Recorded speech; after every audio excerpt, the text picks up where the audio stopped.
운명의 8일, 태풍 한롱이 몰려온다. 일본을 향한 괴물 폭풍의 진격. 22호 태풍 한롱.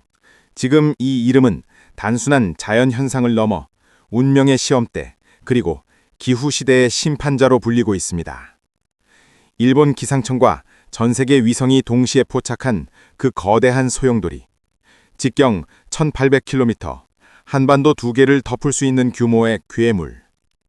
마치 살아있는 생명체처럼 호흡하며 일본을 향해 천천히, 그러나 무자비하게 진격하고 있습니다. 그리고 그 중심에 있는 단 하나의 날짜. 기상 전문가들이 한 목소리로 말하는 결정적 시점. 10월 8일, 운명의 날. 괴물의 탄생. 한롱의 눈이 깨어난다. 한롱은 처음 남해 해상에서 미약한 열대요란에 불과했습니다. 그러나 단 48시간 만에 중심기압 950헥타파스칼, 910헥타파스칼, 순간 최대 풍속 초속 55m, 시속 200km, 불과 이틀 만에 괴물급 슈퍼태풍으로 변신했습니다. 이는 단순한 자연현상이 아니었습니다. 평균 해수면 온도 30도씩, 상층 대기에는 고온다습한 공기층이 쌓여 태풍은 스스로의 몸을 팽창시키며 엄청난 에너지를 빨아들였습니다. 전문가들은 이 현상을 가리켜 이렇게 말합니다. 이건 새로운 종, 인간이 만든 기후의 괴물이다. 한롱은 기존 태풍보다 에너지 흡수 속도 1.7배, 구름벽의 높이는 20km, 중심부의 눈은 완벽한 원형, 슈퍼태풍의 전형적인 특징입니다. 심상치 않은 진로, 일본 전역, 정면으로 마주하다. 현재 한롱의 진로는 일본 규슈 남쪽을 향해 정면 돌파 코스로 향하고 있습니다. 일본 본토를 관통할 가능성은 이미 70% 이상. 문제는 속도입니다. 한롱은 빠르지 않습니다. 그것이 바로 공포의 핵심입니다. 속도가 느릴수록 한 지역에 머무르는 시간이 길어지고 그만큼 비와 바람이 파괴적으로 오래 지속됩니다. 기상청 관계자는 경고합니다. 이건 단순한 통과가 아닙니다. 일본 전체가 폭풍의 몸속에 갇힐 것입니다. 규슈 남부는 이미 태풍 전면부의 영향권, 항부는 폐쇄, 항공편 수백 편 결항, 일부 지역은 이미 강제 대피령이 내려졌습니다. 바람은 건물을 흔들고 바다는 도시를 삼키기 시작했습니다. 그리고 태풍의 중심부가 다가올수록 그 소리는 점점 지구의 심장박동처럼 커지고 있습니다. 10월 8일, 운명의 날. 기상 모델이 가리키는 절정의 순간. 10월 8일 새벽, 태풍 한롱은 일본 규슈 남단 또는 시코쿠 부근에 직접 상륙할 가능성 90%. 그 시점의 중심 기압은 925헥타파스칼, 순간 풍속은 시속 210km. 2018년 일본을 마비시켰던 제비 태풍조차 이 수치 앞서서는 왜소해집니다. 만약 이 예측이 현실화된다면 일본 남부 해안은 해일로 덮이고 항번, 전력, 통신망은 완전히 붕괴될 것입니다. 해안 마을은 단 몇 시간 만에 지도에서 사라질 수도 있습니다. 일본 정부는 이미 국가 위기 단계를 선언하고 전국 자위대병력과 구조 헬기를 대기시켰습니다. 그들이 대비하는 것은 폭풍이 아니라 재앙 그 자체입니다. 복합재난, 비, 바람, 바다의 삼중 포위. 한롱의 공포는 단일 현상이 아닙니다. 강풍, 폭우, 해일, 세 가지가 동시에 덮치는 삼중 재난 구조입니다. 강풍, 초속 55m, 건물 외벽이 뜯겨나가고 차량이 전복됩니다. 폭우, 24시간 누적 강수량 500mm 이상, 산사태와 하천 범람. 해일, 남부 해안에서 최대 7m 이상, 항구와 저지대 전면 침수. 전문가들은 이를 복합재난 시나리오라고 부릅니다. 한 가지가 아니라 세 가지 재앙이 동시에 폭발하는 상황, 즉 피난이 불가능한 상태입니다. 기후변화가 만든 괴물, 슈퍼태풍 시대의 개막. 10월, 이미 가을의 문턱임에도 태풍이 이토록 강력하게 일본을 향하는 이유는 단 하나. 지구의 열이 식지 않았기 때문입니다. 태평양의 해수 온도는 평년보다 1.5도씨 높게 유지. 이로 인해 태풍은 더 오래, 더 강하게, 더 북쪽으로 살아남습니다. 한롱은 단순한 태풍이 아닙니다. 그것은 인간이 만든 기후의 괴물이며 지구가 스스로를 지키기 위해 내뿜는 분노입니다. 전문가의 경고는 명확합니다. 한롱은 자연의 복수가 아니다. 그저 인간의 무지를 반사하는 거울일 뿐이다. 일본만의 문제가 아니다.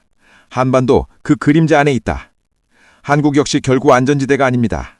태풍의 외곽 구름대가 남해안을 덮칠 경우 제주, 부산, 여수 전역에 강풍과 폭우가 예고됩니다. 남해상은 이미 파고 6m, 항로는 전면 통제 가능성, 연휴 기간 중 항공기 운항은 전면 결항이 불가피합니다. 기상청은 경고합니다. 태풍의 중심이 일본으로 향하더라도 그 그림자는 한반도까지 미친다. 운명의 8일, 인간에게 남은 마지막 질문. 10월 8일, 태풍의 문이 일본을 향할 때 인류는 스스로에게 물어야 합니다. 우리는 자연을 이길 수 있다고 믿는가? 아니면 그저 자연의 자비 속에 살아가는 존재인가? 한롱은 폭풍이지만 동시에 메시지입니다. 기후기상은 더 이상 먼 미래의 이야기가 아닙니다. 그것은 지금 눈앞에서 우리에게 이름을 부르고 있습니다. 한롱. 이것은 단지 태풍의 이름이 아니다. 인류가 스스로에게 남긴 경고의 이름이다. 22호 태풍 한롱. 중심기압 925에서 950 헥타파스칼. 순간 풍속 시속 200km 이상. 진로 일본 규슈 남부 관통. 일본 본토 상륙 90% 이상. 운명의 날 10월 8일 최강 세력 도달. 위험 요소 정지형 폭우 7m 해일. 전국 인프라 마비. 의미 기후기상 상징. 동아시아 전역에 대한 자연의 경고. 이 태풍은 단순한 바람이 아니다. 한롱은 인간이 만든 기후의 괴물이며 운명의 8일은 우리가 외면해온 현실이 폭발하는 날이다. 자연은 말하지 않는다. 하지만 경고는 이미 시작되었다. 이제 선택은 인간의 몫이다. 한롱의 눈이 깨어났다. 일본 전역, 숨을 죽인 운명의 72시간. 10월 6일 오후 4시에 일본 기상청과 세계 기상위성은 동시에 같은 장면을 포착했다. 거대한 소용돌이의 중심, 완벽하게 대칭을 이룬 태풍 한롱의 눈이 또렷이 드러난 것이다. 그 순간 전세의 기상학자들은 확신했다. 이건 단순한 태풍이 아니다. 지금 태평양 위에서 괴굴이 완전히 깨어났다. 괴물의 부활, 한롱의 눈이 뜨이다. 태풍의 눈이 명확히 열린다는 건 내부 구조가 완전히 안정화되어 최대 세력 단계로 진입했다는 뜻이다. 즉, 이제부터는 폭풍이 약해지지 않는다. 오히려 더 커지고 더 오래 살아남는다. 현재 한롱의 중심 기압은 930 헥토파스칼, 중심 부근의 풍속은 초속 55m, 시속 약 200km다. 이는 콘크리트 외벽을 뜯어내고 대형 컨테이너선을 밀어 올릴 정도의 위력이다. 2018년 일본 간사이 공항을 조토화시켰던 제비보다 강하고 2019년 관동을 마비시켰던 하기비스보다도 더 넓은 반경을 가지고 있다. 현재 위성 영상상에서 한롱의 구름대는 일본 전역의 2배 면적에 달한다. 일본 열도 전체가 그 거대한 폭풍의 그림자 아래에 놓였다. 일본의 밤이 사라진다. 도시를 삼키는 괴물 폭풍. 오키나와, 가고시마, 구마모토 이미 태풍의 전초부대가 도착했다. 시속 100km의 돌풍이 나무를 뽑아내고 도심의 도로는 한순간에 강물로 변했다. 전력망은 곳곳에서 끊어졌고 통신기지국은 침수됐다. NHK 긴급특보는 단 한 문장으로 상황을 요약했다. 밤하늘이 사라졌습니다. 도시 전체가 폭풍 속에 삼켜졌습니다. 항공편 400편 이상이 결항, 고속철도 신칸센은 일부 구간 운행 중단, 도쿄 지하철은 방수문을 닫고 긴급 대기 체제에 돌입했다. 도쿄 시민들은 불 꺼진 지하 통로에서 손전등 불빛만으로 움직이고 있다. 도시의 심장이 공포와 정적 속에서 서서히 멈춰가고 있다. 운명의 8일 새벽, 90% 확률로 일본을 강타. 기상 시뮬레이션은 단 하나의 결과를 내놓고 있다. 10월 8일 새벽, 태풍 한롱의 중심이 규슈 남단을 직격한다. 그 시점의 중심 기압은 925 헥토파스칼, 순간 풍속은 시속 210km에 이를 정황이다. 이는 고층 빌딩의 유리창이 한꺼번에 파열되고 항만의 크레인이 쓰러질 수 있는 수준이다. 일본 기상연구소의 스카야 박사는 경고한다. 만약 한롱의 눈이 규슈 남쪽을 스치듯 통과한다면 일본 전체가 폭풍의 덮개 아래 갇히게 된다. 그때는 더 이상 피할 곳이 없다.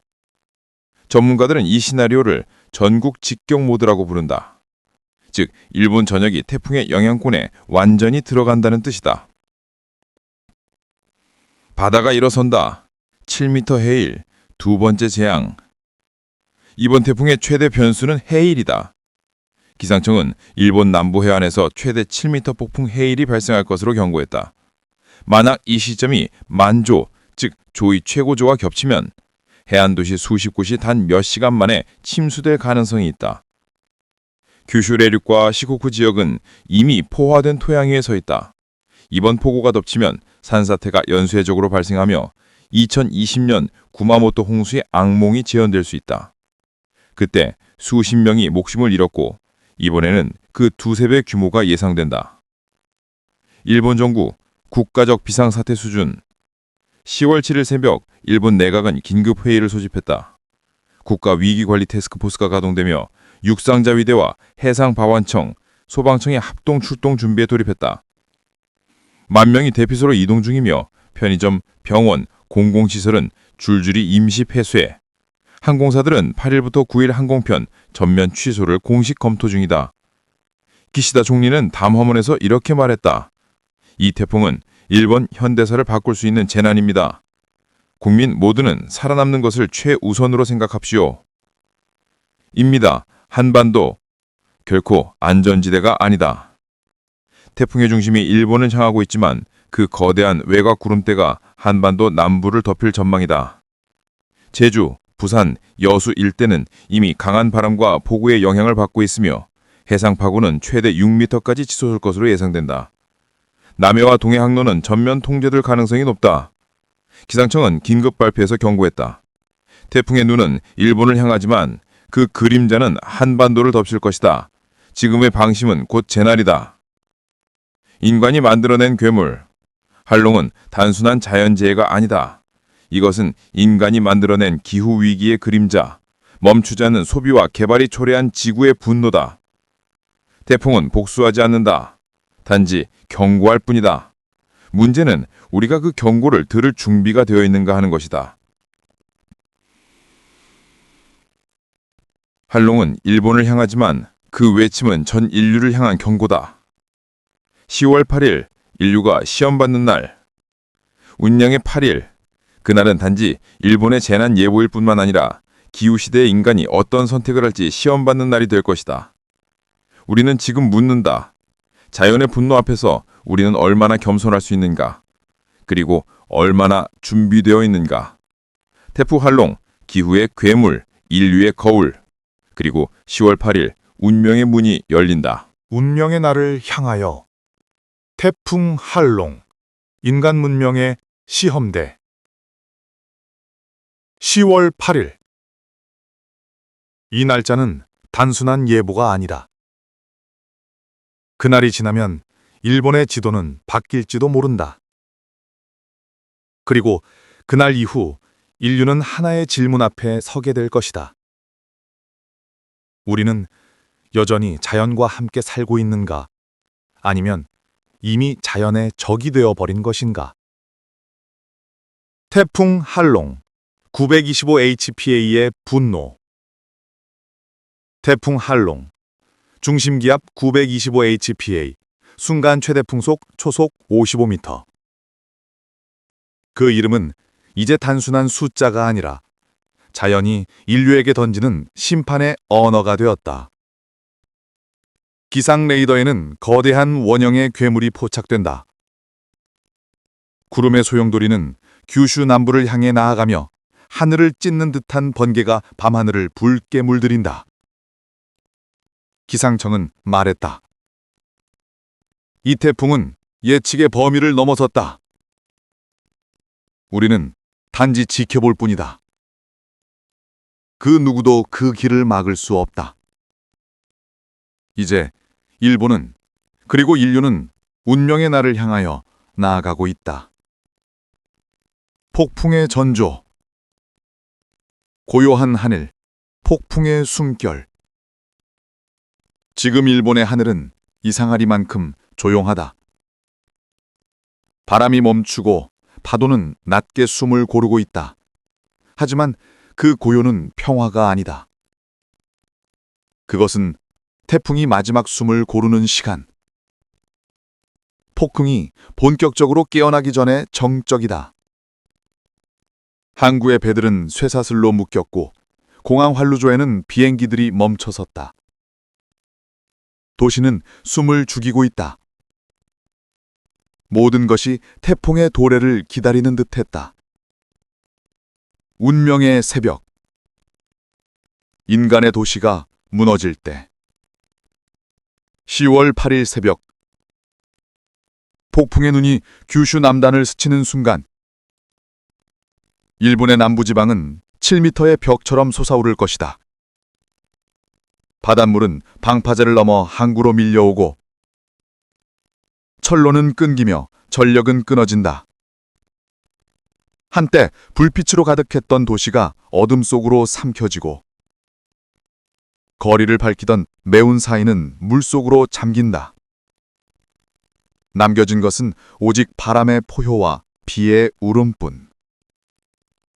그날 밤 일본은 전력을 잃고 세상은 잠시 동안 중세의 밤으로 되돌아갈 것이다. 우리가 잃은 것은 무엇인가? 태풍은 지나간다. 그러나 남는 것은 상처다. 쓰러진 나무, 잠긴 마을, 사라진 집. 그리고 불안과 두려움 속에서 떨던 수백만의 기억. 한롱은 묻는다. 인간은 왜 매년 같은 실수를 반복하는가? 우리는 바다를 메우고 산을 깎고 편리함을 위해 하늘을 뜨겁게 만들었다. 그리고 지금 바다가 그 빛을 돌려주고 있다. 기후의 반격. 자연의 언어로 말하다. 이번 태풍은 단순한 재난이 아니다. 그것은 지구가 스스로를 정화하려는 몸부림이다. 과학자들은 말한다. 이제 태풍은 사라지지 않는다. 그들은 진화하고 있다. 한때 30년에 한 번 찾아오던 괴물 태풍이 이제는 해마다, 그것도 가을 한가운데에 나타난다. 지구의 온도는 불과 1.5도 올랐을 뿐이다. 그러나 그 1.5도가 인류의 생존을 가르는 벽이 되었다. 운명의 날 이후 우리에게 남은 것. 10월 8일. 폭풍이 지나간 뒤 일본은 잿더미 속에서도 다시 일어설 것이다. 기술은 도시를 다시 세울 것이다. 하지만 더 중요한 건 우리가 이 경고를 어떻게 받아들이느냐이다. 인간의 마음이 변하지 않는다면 태풍은 다시 돌아올 것이다. 우리는 더 이상 재해를 견디는 시대가 아니라 지구와 공존을 배워야 하는 시대에 서 있다. 폭풍이 지나간 자리에는 폭풍이 사라진 뒤 하늘은 다시 맑아질 것이다. 새들은 노래하고 태양은 다시 떠오를 것이다. 그러나 인간의 마음속에는 여전히 하나의 질문이 남는다.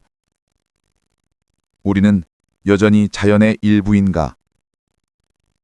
아니면 이미 자연의 적이 되어버린 것인가? 태풍 한롱은 곧 사라질 것이다. 그러나 그 이름은 남을 것이다. 기후의 시대, 인간의 오만을 증명하는 상징으로. 엔딩 내레이션. 낮고 울림 있는 톤으로. 지금 이 순간에도 북태평양 어딘가에서 또 다른 태풍이 태어나고 있다. 구름은 모이고 바람은 방향을 바꾼다. 그리고 또 다른 이름의 태풍이 우리에게 다가오고 있다. 우리는 알고 있다. 이것이 마지막이 아니라는 것을. 그러나 폭풍이 올 때마다 서로를 지키려는 마음, 지구를 지키려는 의지만은 결코 흔들리지 않기를 바란다. 운명의 날. 그것은 끝이 아니라 지구와 인간의 관계가 다시 쓰이는 시작이다.